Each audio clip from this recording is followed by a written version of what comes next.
my dear student, welcome to Radiant Coaching Classes. My name is Shahbaz Pathan and I am your mathematics mentor. आज हमारा probability जो हम लोग class NCERT level का discuss कर रहे हैं, इसका लेक्चर नंबर 2 होने वाला है. लास्ट वीडियो लेक्चर में हमने दैट मीन्स लेक्चर नंबर 1 में हमने प्रोबेबिलिटी का कुछ बेसिक टर्मिनोलॉजीज देख ली थी. कंडीशनल प्रोबेबिलिटीज़ क्या होती है और उससे रिलेटेड हमने एक्सरसाइज 13.1 के क्वेश्चन 6 तक कंप्लीट कर लिए थे. आज हम लोग एक्सरसाइज 13.1 को कंटिन्यू करने वाले और लास्ट वीडियो लेक्चर में जहां हमने एक्सरसाइज 13.1 को छोड़ दिया था क्वेश्चन नंबर 6 तक, आज हम लोग क्वेश्चन नंबर 7 से कंटिन्यू करने वाले. अगर आप में से कोई बच्चा है जो इस वीडियो को फर्स्ट टाइम देख रहा है तो उससे रिक्वेस्ट है कि पहले लेक्चर नंबर 1 देख लें. प्लेलिस्ट में जाके आपको आसानी से लेक्चर नंबर 1 मिल जाएगा, क्योंकि ये एक कंटिन्यू पार्ट है. ठीक है ना, ये एक कंटिन्यू पार्ट है. अगर आप डायरेक्ट लेक्चर नंबर 2 देख रहे हो जिसमें आपको कंडीशनल प्रोबेबिलिटी क्या होती है इसका नॉलेज नहीं है तो फिर आपको ये चीज़ें समझ में नहीं आएगी. ठीक है, तो वीडियो को यहीं पे स्टॉप करो, पहले लेक्चर नंबर 1 देखो और फिर लेक्चर नंबर 2. ठीक है, तो चलो ज़्यादा टाइम वेस्ट नहीं करते हुए हम लोग डायरेक्ट क्वेश्चन को स्टार्ट करते हैं क्वेश्चन नंबर 7 के साथ. क्वेश्चन नंबर 7 में क्या बोला है, 2 coin are toss once. 2 coin को हमने एक बार क्या किया, टॉस किया. ई इवेंट इन्होंने ऑलरेडी डिफाइन करके रखा है. टेल अपीयर ऑन 1 कॉइन, एक कॉइन पे, क्योंकि कॉइन को आप 2 बार टॉस कर रहे हो, किसी भी एक कॉइन पे टेल अपीयर करेगा, ये इवेंट ई है. और एफ इवेंट डिफाइन करके रखा है 1 कॉइन शोज हेड. 2 बार टॉस करे तो किसी भी एक कॉइन पे हेड मिलेगा. तो हमें प्रोबेबिलिटी फाइंड आउट करनी है E where F is already occurred. ये फर्स्ट पार्ट है. ठीक है ना, क्वेश्चन नंबर 7 का फर्स्ट पार्ट है. ऐसे सेकेंड पार्ट और भी है. तो फॉर्मूला क्या रहेगा, सबसे पहले जब हम 2 कॉइन को टॉस करते हैं तो हमें पता है कि सैंपल स्पेस में 8 एलिमेंट आते हैं. एक आता है एच एच, एक आता है एच टी, एक आता है टी एच और एक आता है टी टी. ठीक है, अपने को क्या निकालना है, probability of E where F is already occurred. ये चीज फाइंड आउट करनी है. तो आप बता सकते हो क्या कि 1 टेल मिलने की प्रोबेबिलिटी, 1 कॉइन पे टेल आने की प्रोबेबिलिटी क्या होगी, जबकि ये बात हमें ऑलरेडी पता है कि एक कॉइन पे हेड आ चुका है. यही तो है ना. ई क्या कह रहा है कि टेल अपीयर ऑन 1 कॉइन, एक कॉइन पे टेल मिलने की प्रोबेबिलिटी, या एक कॉइन टेल शो करता है इसकी प्रोबेबिलिटी. जबकि ये बात हमें पता है कि एक कॉइन पे हेड ऑलरेडी शो कर रहा है. तो ऐसे तो 2 जगह पे हो रहा है ना. देखो यही 2 जगह है जहाँ पे एक जगह पे आपको हेड दिखाई दे रहा है और एक जगह पे आपको टेल दिखाई दे रहा है.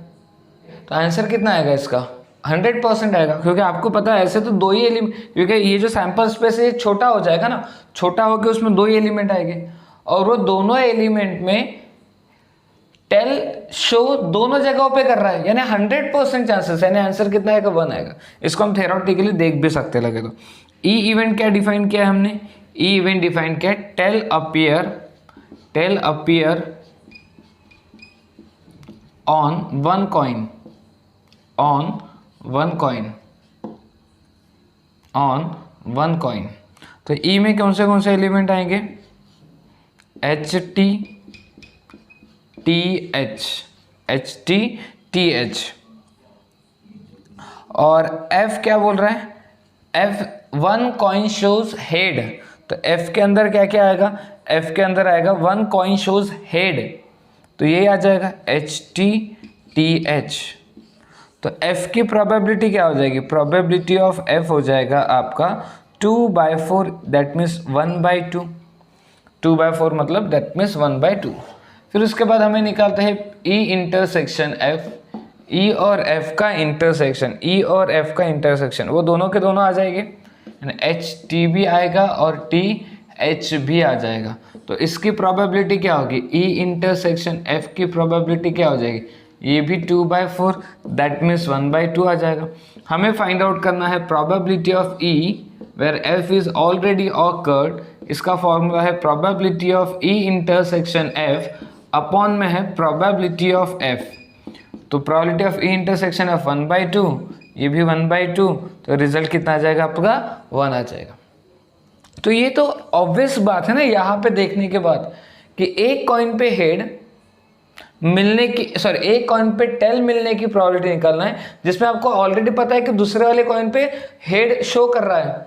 तो ऐसे तो ये स्क्वीज हो जाएगा ना, स्क्वीज होके सैंपल स्पेस के अंदर जो नया सैंपल स्पेस बनेगा उसमें सिर्फ यही 2 एलिमेंट आएंगे, और वो दोनों एलिमेंट पे आपको एक जगह पे हेड तो टेल तो दिखाई दे ही रहा है, यानी कि प्रोबेबिलिटी क्या हो जाएगी 100% हो जाएगी। आपका सैंपल से स्क्वीज हो जाएगा, 2 ही एलिमेंट बचेंगे, तो आप कोई भी कॉइन को उठा के देख लो उसमें एक टेल तो मिल ही रहा है ना। दैट मीन्स पॉसिबिलिटी 100% यानी 1, जो कि हमारा आ भी गया आंसर। ठीक है ना, बात समझ में आ गई। ओके, अब आते हैं क्वेश्चन नंबर 7 के सेकेंड पार्ट पे। सेकेंड पार्ट में ई इवेंट ऑलरेडी डिफाइन करके जिसमें बोला गया कि नॉट टेल अपीयर, मतलब हमें टेल नहीं चाहिए। एफ इवेंट ऑलरेडी डिफाइन करके रखा है कि नो हेड अपीयर। अच्छा, ई इवेंट जो आपको फाइंड आउट करना है वो ये फाइंड आउट करना है कि अपने को टेल नहीं चाहिए, कंडीशन ये लगा के है कि अपने को हेड भी नहीं मिला है। तो क्या ऐसा पॉसिबल है क्या? आप ही सोचो, आप चाहते हो कि आपको टेल दोनों इस पे ना मिले, इसकी प्रोबेबिलिटी निकालना है, लेकिन कंडीशन उन्होंने ये लगा के रखी है कि हेड भी नहीं मिल रहा है, तो ये तो पॉसिबल ही नहीं है ना। क्या आपको भी लगता है कि क्या ऐसी चीज पॉसिबल है कि आप कॉइन को टॉस कर रहे हो, आप प्रोबेबिलिटी फाइंड आउट कर रहे हैं कि हेड ना टेल ना मिले, और कंडीशन लगा दे रहे कि हेड भी ना मिले, तो ये तो जीरो आंसर आएगा ना, ऑब्वियस है कि पॉसिबल ही नहीं है। ठीक है, तो थ्योरेटिकली चेक कर दे इसको। ई इवेंट हमें बोला गया है कि no tail appear, no tail appear, tail तो नहीं चाहिए यानी इसमें एच एच होगा। एफ इवेंट बोला है कि हेड नहीं चाहिए, हेड नहीं चाहिए, हेड नहीं चाहिए मतलब इस पे दोनों टेल आए होंगे, तो हेड मिलने की प्रोबेबिलिटी, हेड मिलने की दोनों हेड नहीं मिलने की प्रोबेबिलिटी क्या हो जाएगी 1/4। और फिर उसके बाद है कि ई इंटरसेक्शन एफ क्या होगा, ई और एफ का आपस में इंटरसेक्शन कुछ कॉमन ही नहीं है, तो इसकी प्रोबेबिलिटी कितनी हो जाएगी, ई इंटरसेक्शन एफ की प्रोबेबिलिटी हो जाएगी 0। तो probability of E that means no tail appear where F is already occurred, no head appear, तो आंसर कितना आ जाएगा आपका 0 आ जाएगा। तो देखो ये ऐसे भी 0 आ रहा है। बात क्लियर होगी आपको? ठीक है ना, आगे बढ़ते हैं क्वेश्चन नंबर 8 की तरफ। क्वेश्चन नंबर 8 को ध्यान से देखना, ये थोड़ा सा कॉम्प्लिकेटेड है। ठीक है, ध्यान से सुनो। अ डाई इज थ्रोन 3 टाइम्स, एक डाई को क्या किया अपन ने 3 बार टॉस किया। अब आपको पता है कि 3 बार जब आप टॉस करते हो तो रिजल्ट कितने आते हैं। अगर आप डाई को एक ही बार टॉस करते हो तो रिजल्ट 6 आते हैं, डाई को 2 बार टॉस करते हो तो रिजल्ट 36 आते हैं, डाई को 3 बार टॉस करोगे तो रिजल्ट 6 का क्यूब दैट मीन्स 216 आ जाएंगे। अब आपको भी ये बात अच्छे से पता है कि 216 रिजल्ट हमारे लिए यहाँ पे लिखना पॉसिबल नहीं है। ठीक है, लेकिन हमें कहीं ना कहीं back of the mind idea तो होता ही है कि क्या क्या एलिमेंट्स आएंगे करके। ठीक है, तो बस हम लिखेंगे नहीं लेकिन इमेजिन करके रखेंगे और देखते हैं कि ई और एफ इवेंट इन्होंने क्या बोल के रखा है। ई इवेंट कह रहा है कि 4 appear on the third toss, उसको थर्ड टॉस पे क्या चाहिए 4 चाहिए। देखो यहाँ पे काफी बच्चे कंफ्यूज होते हैं कि 4 अपीयर ऑन थर्ड टॉस, उसको थर्ड टॉस पे 4 चाहिए। उन्होंने ये नहीं कह रहे कि उसको फर्स्ट टॉस पे 4 नहीं चाहिए या सेकंड टॉस पे 4 नहीं चाहिए, ये नहीं कह रहे। डिमांड ये है कि उनको फर्स्ट थर्ड टॉस पे 4 चाहिए, फिर चाहे फर्स्ट टॉस पे 4 हो चाहे सेकंड टॉस पे 4 हो उससे मतलब नहीं है, लेकिन उसको थर्ड टॉस पे 4 ही चाहिए। तो देखते हैं कि ई इवेंट पे हम लोग क्या क्या लिख सकते हैं। ई इवेंट में हम लोग क्या क्या लिख सकते हैं, थर्ड टॉस पे 4 चाहिए, तो देखो पहला एलिमेंट 1, दूसरा एलिमेंट 1, तीसरा एलिमेंट 4, पहला एलिमेंट 1, दूसरा एलिमेंट 2, तीसरा एलिमेंट 4, पहला एलिमेंट 1, दूसरा एलिमेंट 3, तीसरा एलिमेंट 4, पहला एलिमेंट 1, दूसरा एलिमेंट 4, तीसरा एलिमेंट भी 4, फिर वैसे 1 5 4 1 5 4 और 1 6 4। देखो इसमें सब जगहों पे थर्ड टॉस पे 4 है। सेम वैसे फिर 2 के लिए भी चलेगा, 2 1 4 2 2 4 2 2 3 4 2 3 4, ऐसा करते करते 2 6 4 आ जाएगा।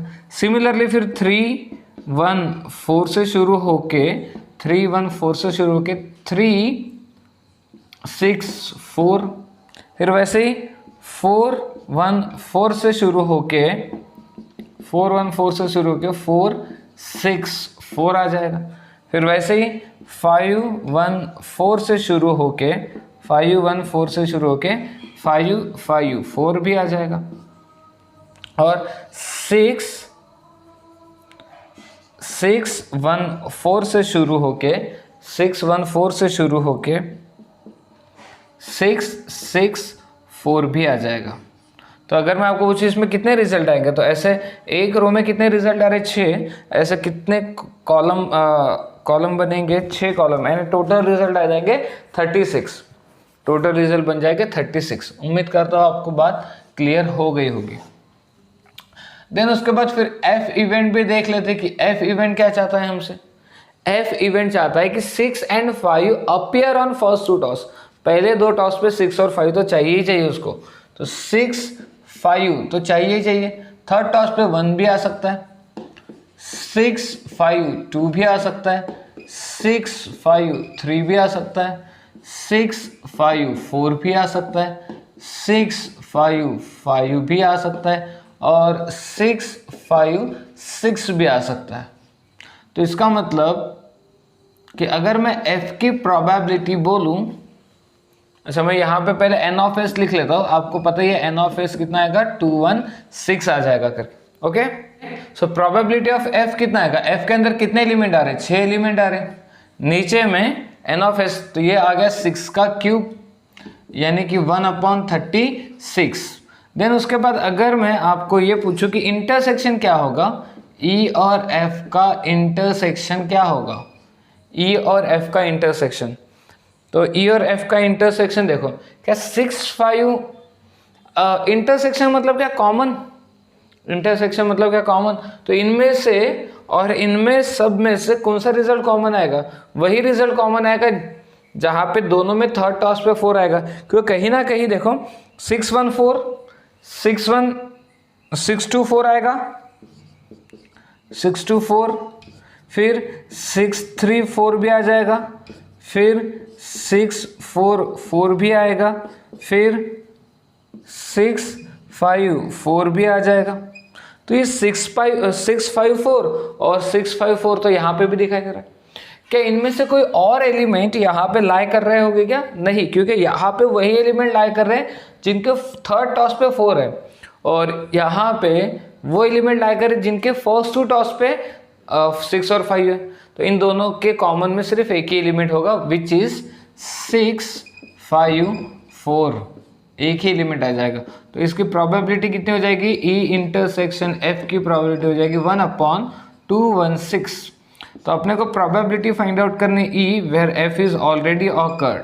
तो फॉर्मूला हो जाएगा probability of E intersection F, that means 1/216। यानी कि मैं इसको ऐसे लिख लेता हूँ, समझने में आसानी हो जाएगी। और अपॉन में प्रोबेबिलिटी ऑफ F, तो 1/6²। तो फाइनल रिजल्ट आपके पास आ जाएगा 1/6। सो हमें थर्ड टॉस पे 4 और फर्स्ट 2 टॉस पे 6 और 5 मिलने की प्रोबेबिलिटी हो जाएगी 1/6। बात क्लियर हो गई यहाँ तक? ओके, आगे बढ़ते क्वेश्चन नंबर 9 पे। क्वेश्चन नंबर 9 काफ़ी सिंपल है, कंसेप्ट क्लियर करो अच्छे से। Mother father and son line up at random for a family picture.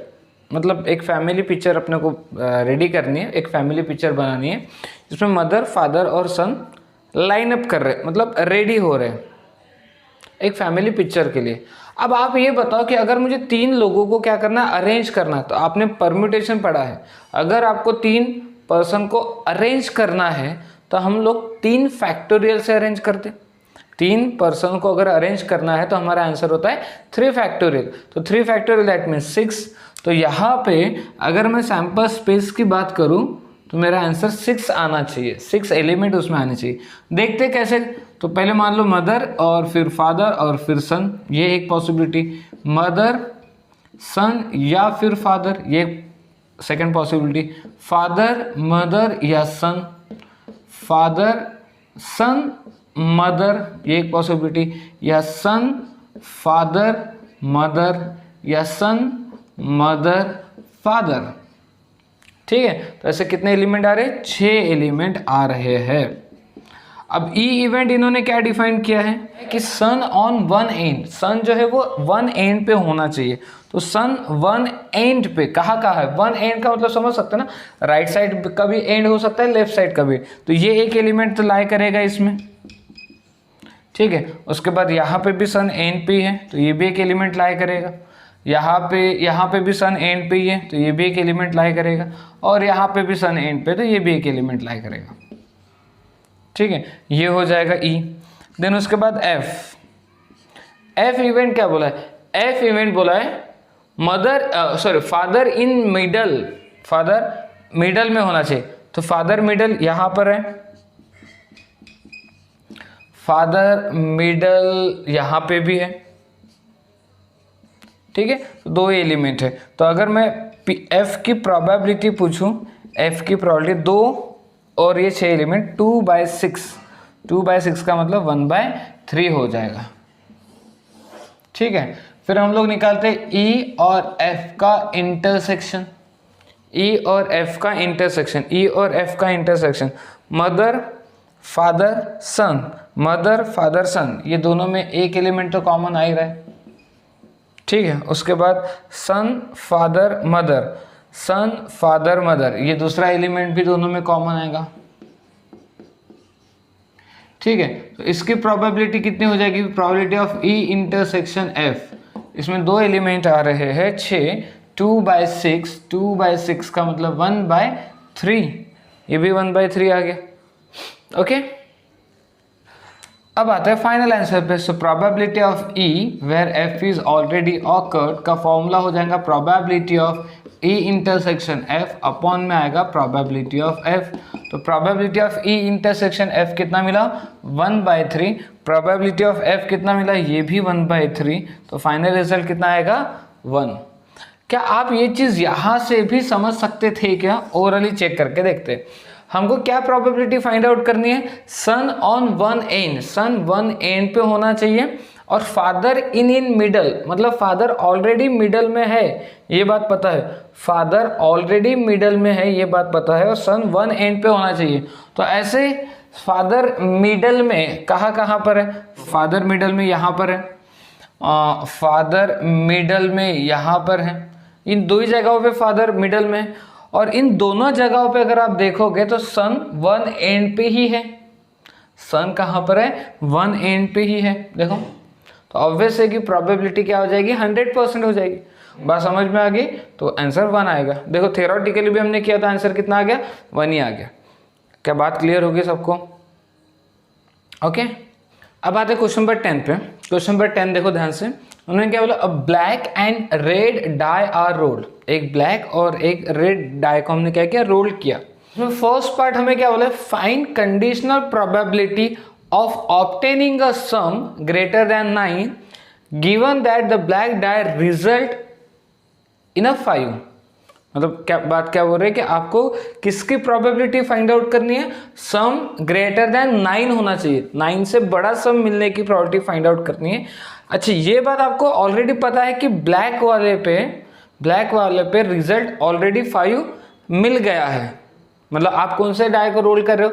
Black and red die को रोल कर रहे हो ना। जैसे आपने 2 डाई रोल किए, पहले ब्लैक को रोल किया और फिर रेड को रोल किया, तो आपको पता है 2 डाई को रोल करने पे आपको 36 रिजल्ट मिलते हैं। क्या क्या मिलेगा? 1 1 1 2 1 3, ऐसा करते करते 6 6 तक, ऐसे 36 रिजल्ट आपको मिल जाएंगे, 36 रिजल्ट। ठीक है, अब आपको फाइंड आउट क्या करना है वो ध्यान से सुनो। क्या फाइंड आउट करना है? Conditional probability of obtaining a some greater than 9। सम 9 से बड़ा होना चाहिए, इसकी प्रोबेबिलिटी फाइंड आउट करनी। तो जिसकी प्रोबेबिलिटी फाइंड आउट करनी है उसको आप हमेशा ई से डिनोट कर लेते जाओ। सम ग्रेटर देन 9, सम जो है ग्रेटर होना चाहिए किससे? 9 से। अब 9 से आपको पता है इस सैंपल स्पेस के अंदर अगर मैं ये 2 एलिमेंट्स जो मुझे मिलते हैं इनका सम करूँ तो मिनिमम सम कितना आएगा 2 और मैक्सिमम सम कितना आएगा 12। मिनिमम सम 2 मैक्सिमम सम 12। इन्होंने बोला कि ग्रेटर देन 9 होना चाहिए, सम जो है ग्रेटर देन 9 होना चाहिए। इसका मतलब सम 10 रहा तो भी चलेगा, सम 11 रहा तो भी चलेगा, सम 12 रहा तो भी चलेगा। तो सम 10 कब कब मिलेगा आप ये इमेजिन कर लो। सम 10 कब कब मिलेगा आपको, मिलेगा 4 6 पे, ठीक है, उसके बाद 5 पे, उसके बाद 6 4 पे, ठीक है, ये 3 जगह पे 10 मिल गया। 11 कब कब मिलेगा, 5 6 पे 11 मिल गया, 6 5 पे, यहाँ पे भी 11 मिल गया, ठीक है। और 11 कभी मिलेगा क्या, नहीं। फिर 12 कब मिलेगा, 6 6 पे, 6 पे। तो इतने सम हमें मिलेंगे जो ग्रेटर देन 9 हो। 10 मिलेगा, 10 3 जगहों पे मिलेगा, 11 2 जगहों पे मिलेगा और 12 एक ही जगह पे मिलेगा। आई होप कि ये चीज़ें आपको क्लियर हो गई होगी। ओके, उसके बाद जो हमें फाइंड आउट करना है जिसको हम ई से डिनोट करते हैं और जो हमें गिवन दिया है उसको हम हमेशा एफ से डिनोट करना चाहिए। ये एक प्रॉपर प्रोसीजर न्यूमेरिकल को सॉल्व कर रहे हैं, क्योंकि हमें आदत होती है ई बाय एफ फाइंड आउट करने की। तो ई वो इवेंट होता है जिसकी प्रोबेबिलिटी हमें फाइंड आउट करनी है, एफ वो इवेंट होता है जिसकी जो ऑलरेडी ऑकर्ड इवेंट है। तो एफ यहाँ पे ऑलरेडी ऑकर्ड इवेंट है जो क्या बता रहा है, ब्लैक डाई रिजल्टेड इन अ 5।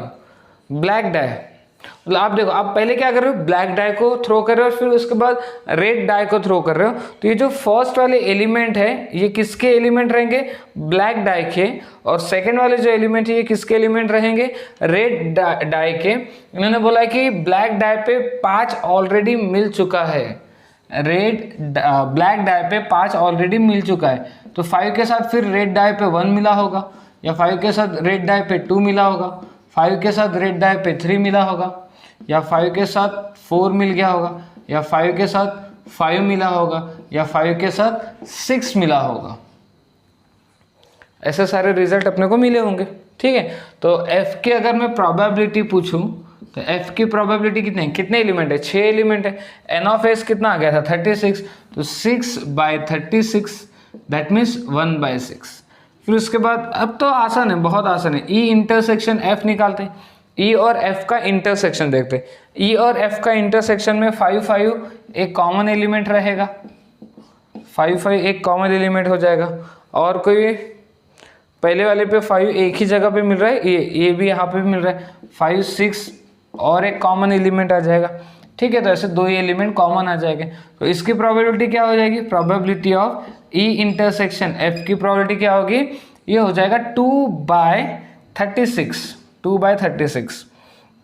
तो हमें निकालना है probability of E where F is already occurred. तो फॉर्मूला होता है probability of E intersection F that means 2/36 upon में probability of F that means 6/36। तो फाइनल रिजल्ट 2/36 यानी कि 1/3। 2/6 यानी 1/3। तो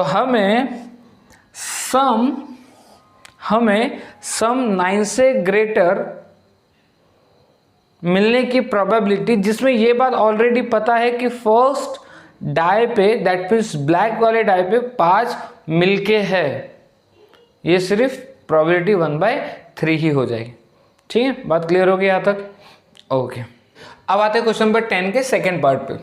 चीज़ें वही है कि पहले आपने ब्लैक डाई को थ्रो किया, उसके बाद रेड डाई को थ्रो किया।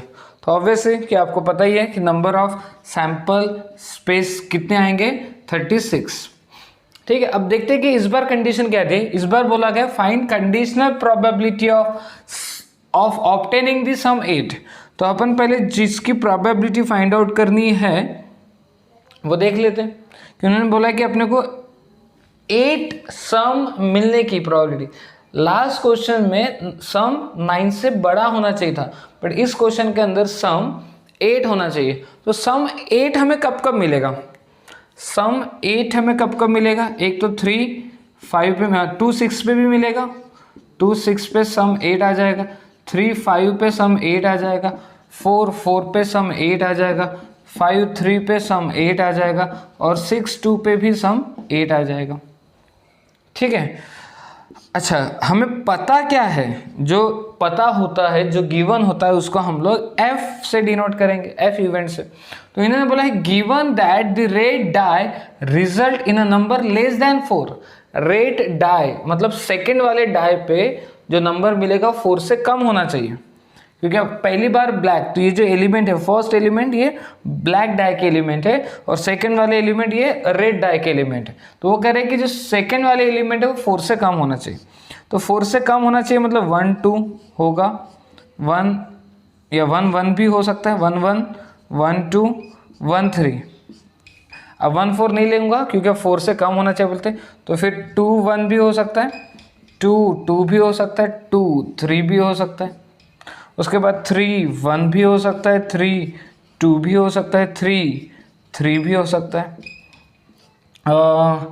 4 1 भी हो सकता है, 4 2 भी हो सकता है, 4 3 भी हो सकता है, 5 1 भी हो सकता है, 5 2 भी हो सकता है, 5 3 भी हो सकता है और 6 1 भी हो सकता है, 6 2 भी हो सकता है और 6 3 भी हो सकता है। ठीक है, तो इतने सारे एलिमेंट्स आएंगे एफ इवेंट के अंदर।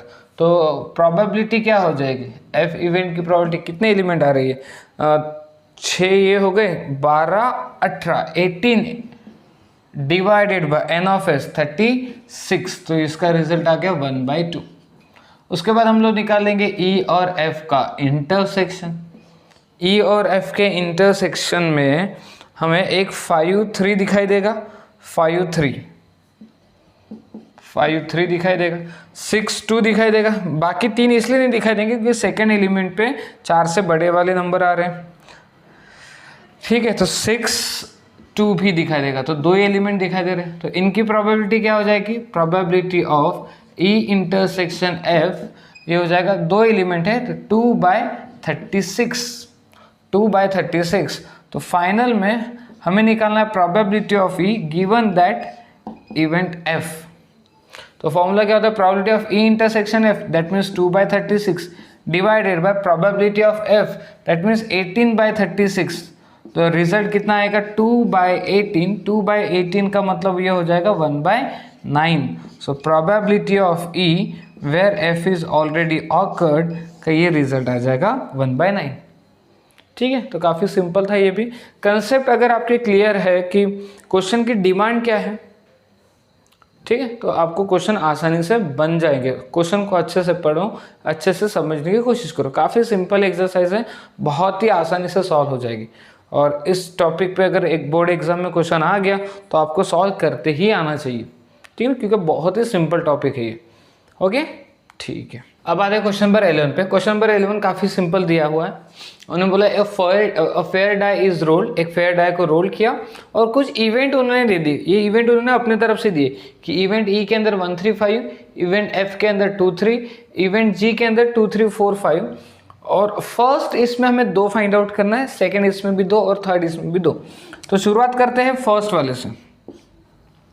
तो फॉर्मूला क्या है फर्स्ट का, probability of E where F is already occurred का फॉर्मूला हो जाएगा probability of E intersection F upon में आएगा प्रोबेबिलिटी ऑफ एफ। तो चलो कुछ औरली करके देखते हैं। ई और एफ का इंटरसेक्शन कितना आएगा, ई और एफ का इंटरसेक्शन आएगा 1। तो ई और एफ के इंटरसेक्शन में सिर्फ 3 एलिमेंट लाई कर रहा है, यानी 1। तो इसकी प्रोबेबिलिटी कितनी हो जाएगी, 1/6। 1/6 क्यों समझा ना, क्योंकि एक डाई को रोल करने पे 6 रिजल्ट मिलते हैं ना, इसलिए 1/6। और प्रोबेबिलिटी ऑफ एफ ये 2/6 आ जाएगा, 2/6 यानी फाइनल रिजल्ट आ जाएगा 1/2। ठीक है, ये फर्स्ट का फर्स्ट हो गया। और फर्स्ट का अगर हमें सेकंड निकालना है, फर्स्ट का अगर हमें सेकंड निकालना है, यहीं पे लिख देता हूँ, probability of F where E is already given. ये फॉर्मूला आएगा probability of F intersection E upon में प्रोबेबिलिटी ऑफ ई आ जाएगा। So probability of F intersection E या E intersection F, same result 1/6। Probability of E कितना आएगा, ये कितने एलिमेंट दे रहा है 3, तो ये हो जाएगा 3/6, तो फाइनल रिजल्ट आ जाएगा 1/3। तो यहाँ पे हमारा क्वेश्चन नंबर 1 कंप्लीट हो गया। अब आते हैं सेकेंड पार्ट पे। सेकेंड पार्ट में हमें सेकेंड पार्ट का फर्स्ट क्या बोला है, probability of E where G is given. तो ये फॉर्मूला हो जाएगा probability of E intersection G upon में आएगा प्रोबेबिलिटी ऑफ जी। ई और जी का इंटरसेक्शन क्या होगा, ई और जी का इंटरसेक्शन में 3 आएगा, 5 आएगा, यानी 2 एलिमेंट आएंगे, तो प्रोबेबिलिटी हो जाएगी 2/6। जी के अंदर कितने एलिमेंट है 4, तो प्रोबेबिलिटी हो जाएगी 4/6, यानी आंसर आ जाएगा 1/2। So probability of E where G is given की प्रोबेबिलिटी कितनी आएगी 1/6। और इसी का second part probability of G where E is already given, इसका फॉर्मूला हो जाएगा probability of G intersection E upon में आएगा probability of E. So probability of G intersection E तो सेम रिजल्ट देगा 2/6 अपॉन में प्रोबेबिलिटी ऑफ ई की probability 3 element दे रहा है तो 3/6, यानी रिजल्ट आ जाएगा आपका 1/3। अब बात करते हैं थर्ड इसमें हमें क्या बोला, देखो probability of E union F where G is already given. तो इसका जो फॉर्मूला हो जाएगा, अगर आप ध्यान से देखो तो probability of E union F का इंटरसेक्शन आएगा जी के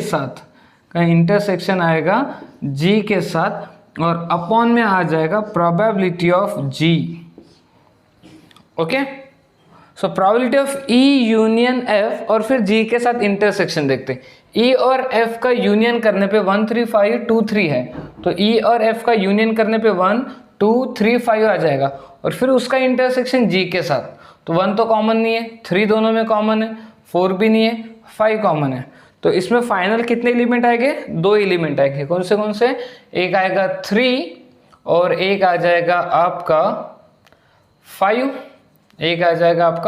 5, ओके, तो 2 एलिमेंट आएंगे, यानी ये देगा 2/6 इसकी प्रोबेबिलिटी, और जी की प्रोबेबिलिटी कितनी हो जाएगी 4/6, यानी इसका फाइनल रिजल्ट कितना आ जाएगा 1/2।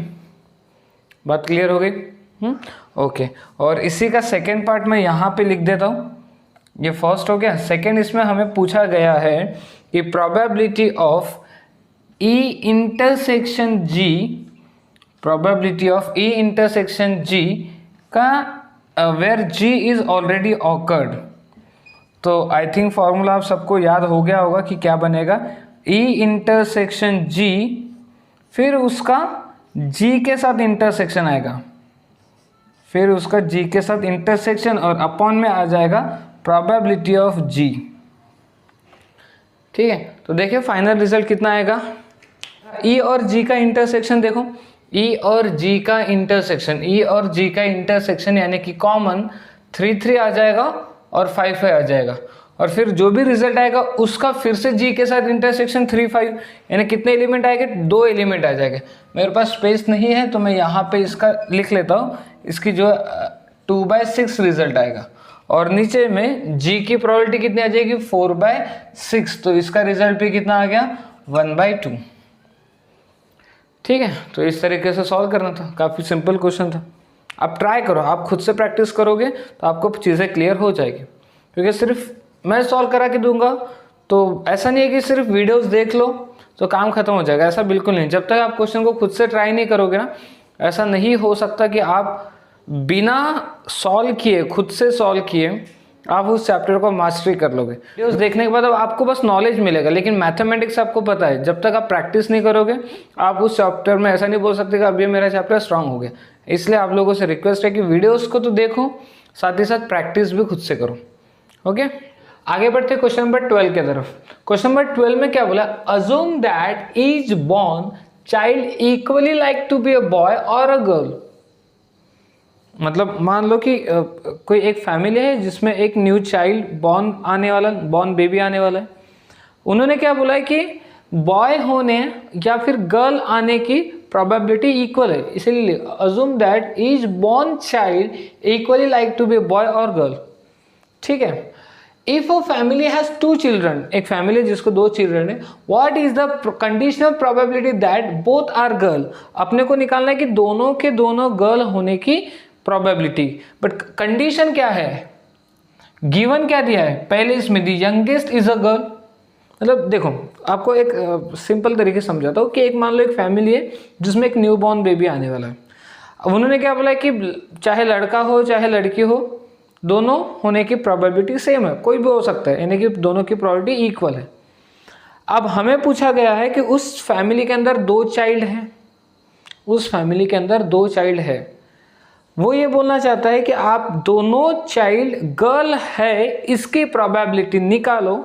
यंगेस्ट इज अ गर्ल, कि जो छोटी वाली है, यंगेस्ट का मतलब छोटी वाली लड़की है, ये बात पता है, छोटी वाली लड़की है ये बात पता है, तो दोनों गर्ल होने की प्रोबेबिलिटी क्या होगी ये निकालना है फर्स्ट इसमें। सेकेंड इसमें एटलीस्ट 1 इज अ गर्ल, कि कम से कम एक तो गर्ल है ये बात पता है, तो दोनों गर्ल होने की प्रोबेबिलिटी निकालो। बात समझ में आ गई? तो सैंपल स्पेस पहले लिख लेते हैं कि 2 चाइल्ड है, तो हो सकता है कि एक गर्ल हो और एक बॉय हो, या हो सकता है मतलब पहली वाली गर्ल हो दूसरे वाला बॉय हो, या हो सकता है कि पहले वाला बॉय हो दूसरे वाली गर्ल हो, या हो सकता है कि पहले वाला बॉय हो दूसरे वाला भी बॉय हो, या हो सकता है कि पहले वाली गर्ल हो दूसरी वाली भी गर्ल हो। ये सैंपल स्पेस हो जाएंगे क्योंकि 2 ही चिल्ड्रन की बात कर रहे हैं। ठीक है, ओके। तो एन ऑफ एस तो हम समझ में आ गए कि एन ऑफ एस हो जाएगा 4। अब ई इवेंट हम लोग डिफाइन करके रख देते हैं। ई इवेंट बेसिकली उसको लेना होता है जो हमें फाइंड आउट करना। तो हमें फाइंड आउट क्या करना है कि बोथ, क्या फाइंड आउट करना है, what is the condition probability both are girls, both child are girl. ठीक है, तो ई के अंदर क्या आएगा, ई के अंदर आ जाएगा जी और जी, तो प्रोबेबिलिटी ऑफ ई क्या हो जाएगी, ई की प्रोबेबिलिटी हो जाएगी 1/4। ठीक है, ओके। तो हम बात करें फर्स्ट वाले की, फर्स्ट वाले में, तो यहाँ पे एफ इवेंट जिसको गिवन इवेंट कहा जाता है, तो एफ इवेंट क्या है, the youngest is a girl, the youngest is a girl. ठीक है ना, यहाँ पे बहुत से बच्चे पता नहीं यंगेस्ट में कंफ्यूज होता है। यंगेस्ट का मतलब छोटी वाली, छोटी वाली का मतलब सेकेंड चाइल्ड। तो सेकेंड चाइल्ड गर्ल होनी चाहिए, या ये गिवन दिया है कि सेकेंड चाइल्ड गर्ल ही है, तो सेकेंड चाइल्ड गर्ल ही है, तो ये एक हो सकता है कि पहला वाला बॉय हो दूसरे वाली गर्ल हो, यंगेस्ट मतलब सेकेंड वाली गर्ल है, या हो सकता है कि पहली वाली भी गर्ल हो दूसरी वाली भी गर्ल हो, यहाँ पे भी यंगेस्ट गर्ल ही है। तो f की प्रोबेबिलिटी क्या हो जाएगी, f की प्रोबेबिलिटी हो जाएगी 2 है तो 2/4, 2/4 से मतलब 1/2। अब दोनों का निकाल लेते हैं इंटरसेक्शन, किसका, e और f का इंटरसेक्शन, e और f का इंटरसेक्शन। e में क्या है, g आके था, e के अंदर g आया था, और f के अंदर bg और gg है, तो दोनों में कॉमन gg है। नहीं, इसमें एक ही एलिमेंट आ रहा है, तो इसकी प्रोबेबिलिटी कितनी हो जाएगी, इसकी प्रोबेबिलिटी हो जाएगी, probability of E intersection F की प्रोबेबिलिटी हो जाएगी 1/4, 1/4।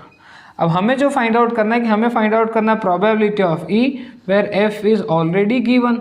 तो फॉर्मूला है probability of E intersection F, उसकी प्रोबेबिलिटी 1/4 अपॉन में प्रोबेबिलिटी ऑफ f, तो उसकी प्रोबेबिलिटी 1/2, तो फाइनल आंसर कितना आ गया 1/2। यानी कि दोनों के दोनों चाइल्ड होने की प्रोबेबिलिटी, जिसमें ये बात ऑलरेडी पता है कि यंगेस्ट गर्ल है, 1/2 है। क्योंकि आप ऐसे समझो यंगेस्ट गर्ल ना, यंगेस्ट गर्ल यानी कि ये एक एलिमेंट और ये एक एलिमेंट, तो सैंपल्स पे छोटा होके जिसमें 2 एलिमेंट बचेंगे, और उसमें दोनों के दोनों गर्ल होने चाहिए, तो एक ही एलिमेंट है, तो 1/2, 2 में से सिर्फ एक ही पॉसिबिलिटी हो सकती। ठीक है ना, ओके। तो अब आते हैं इसी के सेकेंड पार्ट पे। सेकेंड पार्ट में क्या बोला है कि हमें तो वही निकालना है, दोनों गर्ल होने की probability at least one is girl, कि कम से कम एक गर्ल तो है, ये बात तो पता ही है। तो फिर से वही ले लेते कि ई इवेंट क्या है, both are girl, both are girl, दोनों के दोनों गर्ल है, दोनों के दोनों गर्ल है, मतलब ये तो एक ही जगह पे हो रहा है, जी जी ने एक ही एलिमेंट आएगा। तो ई की प्रोबेबिलिटी, वैसे तो हमें ज़रूरत नहीं होती ई की प्रोबेबिलिटी निकालने की, लेकिन निकाल के रख देते 1/4। फिर उसके बाद एफ डिफाइन कर लेते। अब यहाँ पे एफ क्या है, at least one is a girl, at least one is a girl, one is a girl, तो कम से कम एक गर्ल, ये इवेंट एफ कहता है, तो कम से कम एक गर्ल कहाँ पे है, यहाँ पे एक गर्ल तो है ही, यहाँ पे भी एक गर्ल है, यहाँ पे भी एक गर्ल, कम से कम एक गर्ल है यहाँ पर, ठीक है। तो f की प्रोबेबिलिटी कितनी हो जाएगी, f की प्रोबेबिलिटी हो जाएगी 3/4, f की probability 3/4। e intersection f, e और f का आपस में क्या इंटरसेक्शन है, e और f का, e में कौन से एलिमेंट है, एक ही है, f में ये है, तो इन दोनों में कॉमन एलिमेंट तो g ही आ रहा है।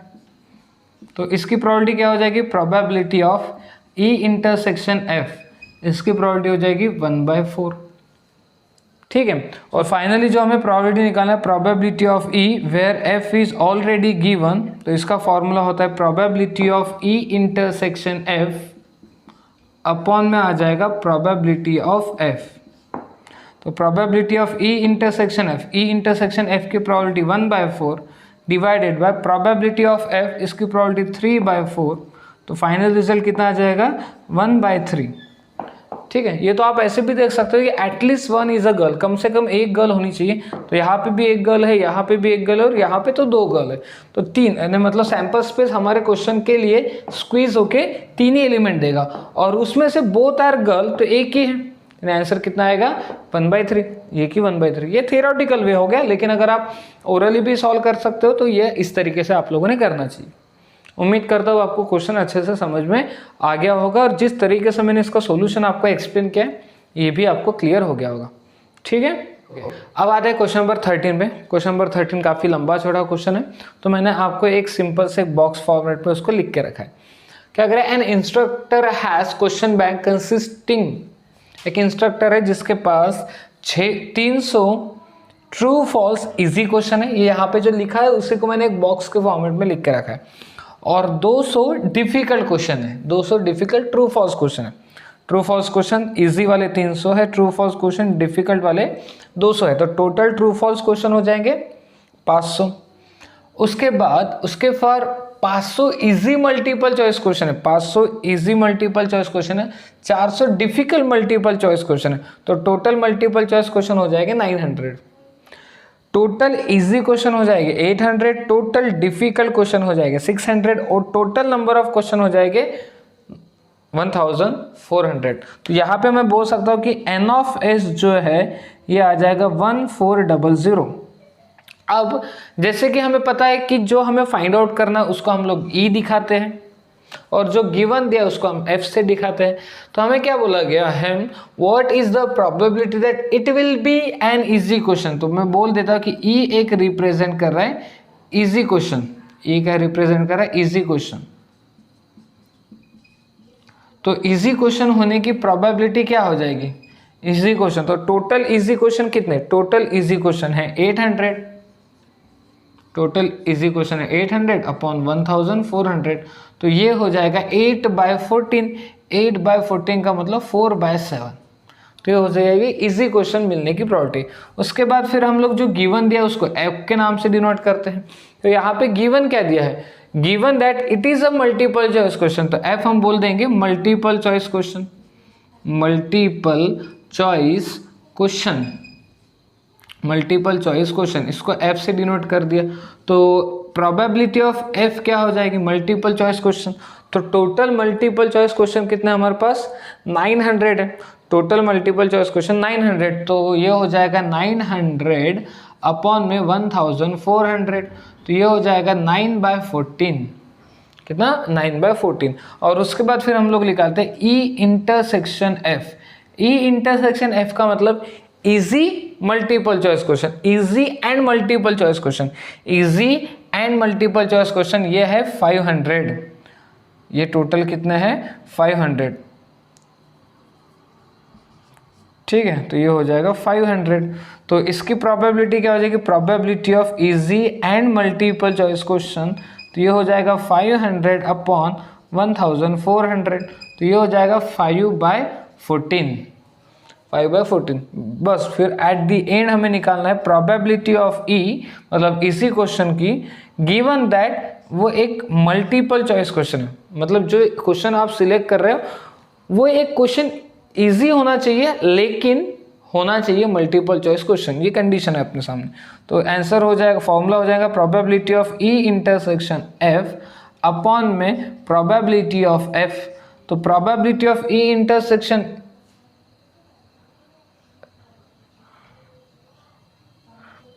यहाँ पे एफ चाहिए, तो probability of E intersection, okay, so probability of E intersection F कितना है हमारे पास 5/14, 5/14 divided by probability of F कितना आ जाएगा 9/14, तो फाइनल रिजल्ट कितना आ जाएगा 5/9, 5/9, ठीक है। ओके ओके, आगे बढ़ते हैं क्वेश्चन नंबर 14 पे। गिवन दैट, यहाँ पे पहली देखो, पहली लाइन में क्या बोला है, given that two number appearing on throwing the two dies are different. ये बात हमको ऑलरेडी गिवन देखे है कि दो डाई को थ्रो किया और दोनों डाई पे जो नंबर्स आ रहे हैं वो कैसे डिफरेंट है, क्योंकि आपको पता है कि दो डाई को थ्रो करने के बाद 36 रिजल्ट आते हैं, लेकिन उन 36 रिजल्ट में से कुछ ऐसे रिजल्ट है जिसपे दोनों डाई पे सेम नंबर होते हैं, जैसे कि 1 1, 2 2, 3 3, 4 4, 5 5, 6 6। लेकिन उन्होंने हमें क्या बोल के रखा है कि ये बात आपको ऑलरेडी दे के रखे कि दोनों डाई पे जो नंबर्स है वो सिमिलर नहीं है, इक्वल नहीं है। तो आपको प्रोबेबिलिटी फाइंड आउट करनी है, the sum of the numbers on dies is 4, ठीक है। तो सबसे पहले मैं ई इवेंट डिफाइन कर लेता हूं, ई इवेंट डिफाइन कर लेता है कि सम इज 4, सम इज 4। तो सम 4 हमें कहाँ कहाँ मिलेगा, अब सोचो पहले लाइन पे हमें 4 कहाँ कहाँ मिलेगा, तो हमें मिलेगा 1 3 पे, दूसरे पे 2 2 पे, तीसरे पे 3 1 पे, बस इसी 3 जगह पे 1 3, 2 2, 3 1, तीन ही जगहों पे अपने को सम कितना आएगा 4 आ जाएगा। सो ई की प्रोबेबिलिटी क्या हो जाएगी, ई की प्रोबेबिलिटी हो जाएगी 3/36, 3/36 क्योंकि 3 रिजल्ट है और दो डाई को थ्रो करने पे total number of element in sample space 36 हो जाते हैं, ठीक है। इसको रन देते हैं। एफ इवेंट क्या डिफाइन करना है, बोलते हैं एफ मतलब वो इवेंट जो गिवन है, तो गिवन क्या है, given that two number appearing on throwing the two dies are different. तो आपको पता है कि ये पहले 1 2 देगा, फिर 1 3 देगा, फिर 1 4 देगा, 1 5 देगा, 1 6 देगा,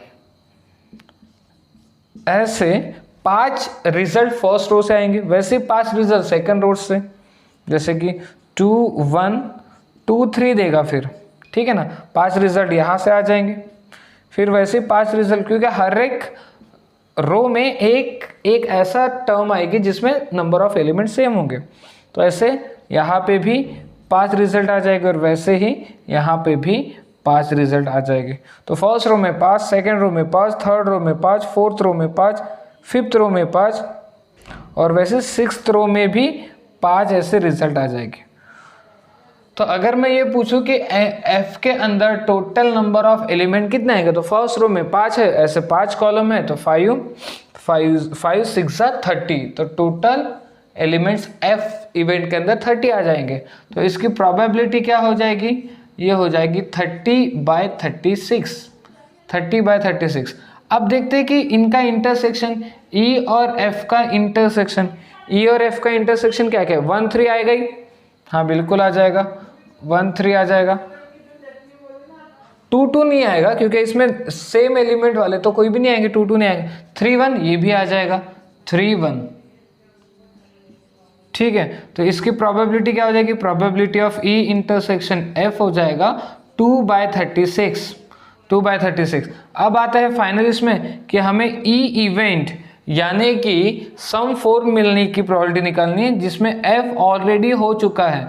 तो फॉर्मूला होता है probability of E intersection F upon में आएगा probability of F. So probability of E intersection F कितना, 2/36 divided by probability of F कितना आया था, प्रोबेबिलिटी ऑफ एफ आया था 30/36।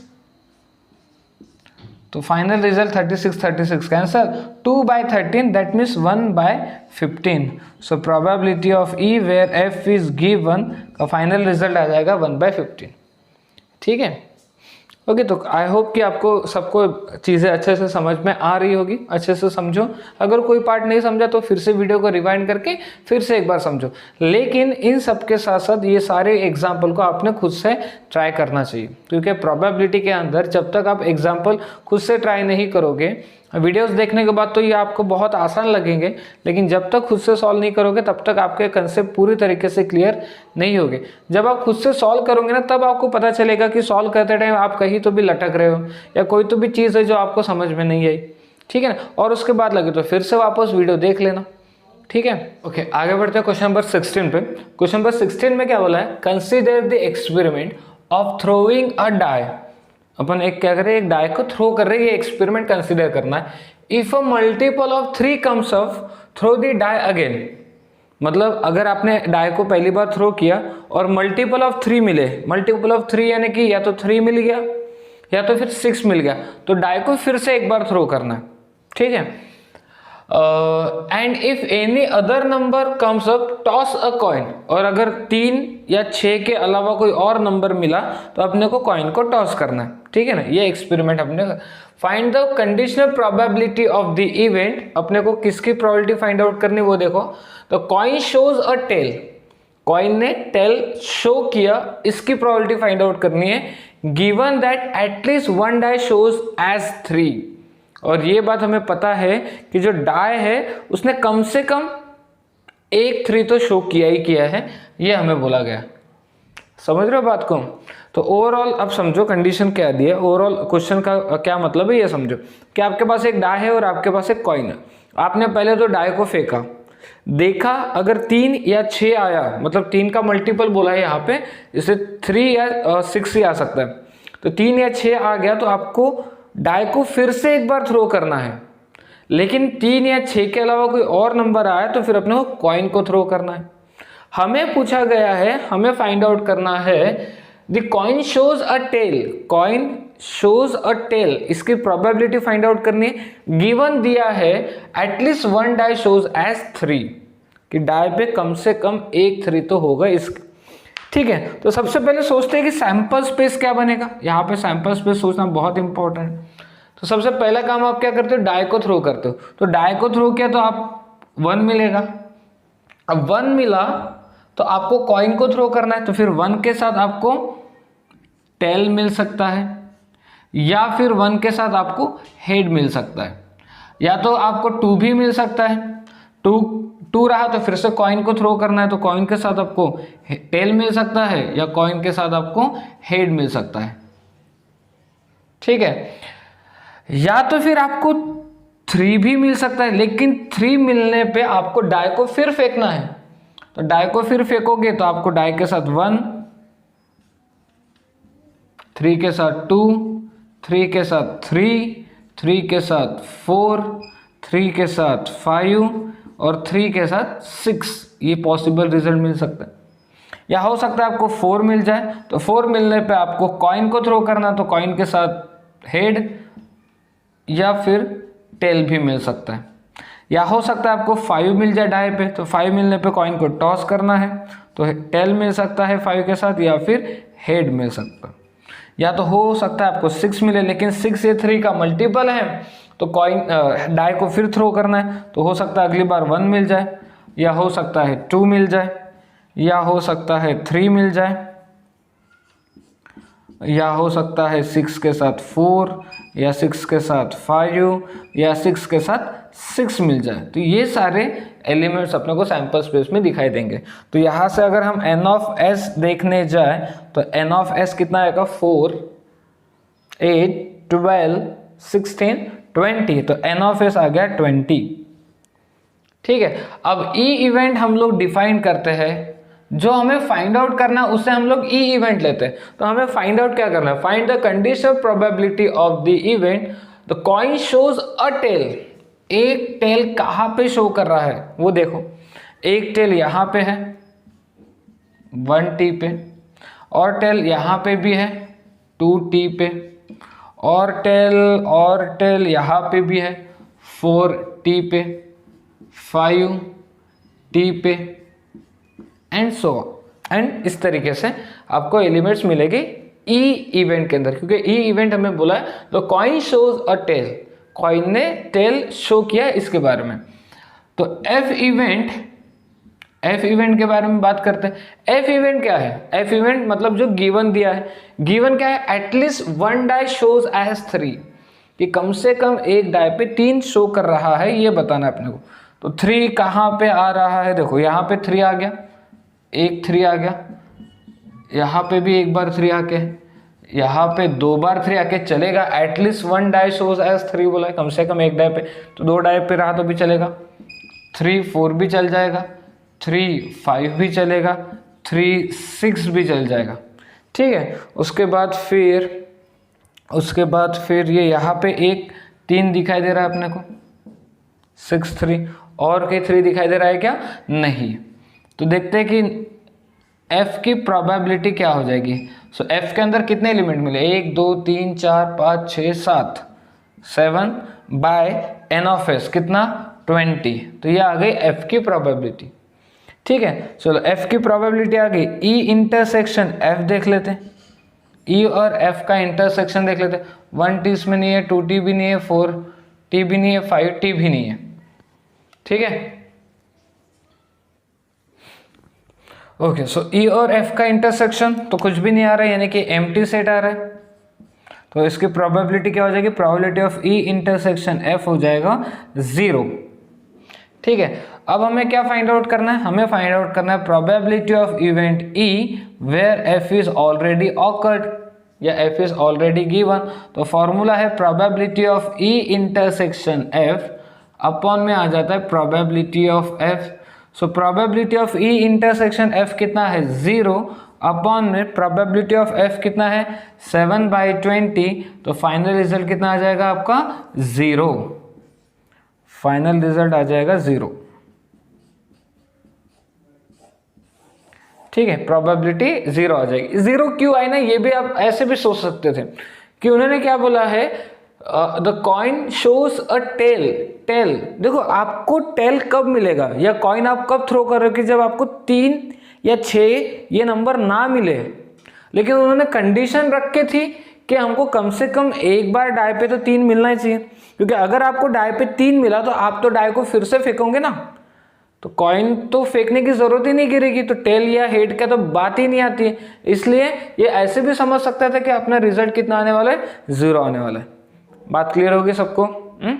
ओके, आगे बढ़ते क्वेश्चन नंबर 16 पे। मल्टीपल चॉइस क्वेश्चन है, काफी सिंपल क्वेश्चन है। प्रोबेबिलिटी ऑफ ए गिवन है, प्रोबेबिलिटी ऑफ बी गिवन है, और आपको पूछा गया है कि probability of A where B is already occurred. तो फॉर्मूला होता है probability of A intersection B upon probability of B, और आपको प्रोबेबिलिटी ऑफ बी 0 दिया है। डिवाइड में 0 का मतलब ये क्या हो जाएगा, नॉट डिफाइंड, ये हो जाएगा नॉट डिफाइंड। तो करेक्ट आंसर आ जाएगा आपका सी।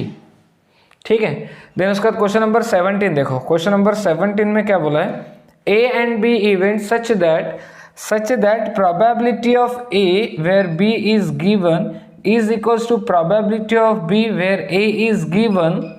तो हमें पूछा है कि इनमें से कौन सा ऑप्शन सेटिस्फाइड करेगा। अब जैसे कि हमें फॉर्मूला पता है कि probability of A where B is given का फॉर्मूला क्या है, probability of A intersection B upon में probability of B is equals to probability of B where A is given का फॉर्मूला क्या है, probability of B intersection A upon में probability of A आ जाएगा। अच्छा, हमें ये बात भी अच्छे से पता है कि प्रोबेबिलिटी ऑफ ए इंटरसेक्शन भी probability of B intersection equal होते हैं, तो ये तो कैंसिल हो जाएंगे, इसका मतलब ये दोनों चीज़ें इक्वल आ जाएगी। So probability of A is equals to हो जाएगा प्रोबेबिलिटी ऑफ बी, तो करेक्ट आंसर आ जाएगा डी। ठीक है, तो काफ़ी सिंपल एमसीक्यू है, आपका टेक्स्ट बुक एक्सरसाइज की ही है, आसानी से सॉल्व कर सकते हैं। ठीक है, तो इसी के साथ हमारी एक्सरसाइज 13.1 पूरी तरीके से कंप्लीट हो गई है।